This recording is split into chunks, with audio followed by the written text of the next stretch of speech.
ពីមាន x ខិតចិត្តបូកអណ្ដាននៃ x ការ៉េកតាឲ្យ 3x ការ៉េដក1លើកជាការ៉េលើកឲ្យ 2x បូក1ស្វ័យគុណ3កតាឲ្យ x គីបដក5ហើយយើងចំនួនមកទៅឃើញរៀងវាអានលើអណ្ដានរៀងមិនកំណត់យើងដឹងថាដើម្បីដោះស្រាយ limit រៀងអានលើអណ្ដានយើងត្រូវចាប់ x ដែលមានលើការ៉េខ្ពស់ជាកតាអញ្ចឹងយើងមកពិនិត្យមើល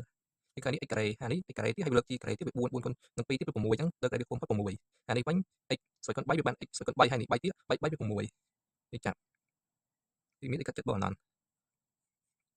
នេះ x ការ៉េវាចាប់ x ការ៉េជាកតា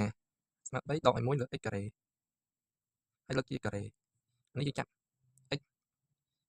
ជាកតាវាបាន2បូក1លើ x លើកស្វ័យគុណ3នឹងចាប់ x គីបជាកតាយើងបាន1ដកឲ្យ5លើ x គីបបើយើងកូនបញ្ចូលដូចដើមហើយតមកស្មើលីមីត x ខិតចិត្តបូកអណ្ដាន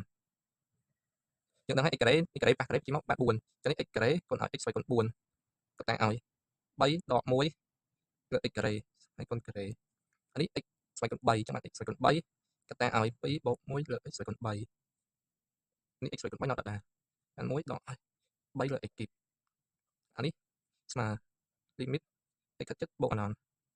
នេះ x ការ៉េនេះ x ស្វ័យគុណ4អញ្ចឹង2បូក4បាន6កតាឲ្យ3ដក1លើ x ការ៉េហើយលើកជាការ៉េ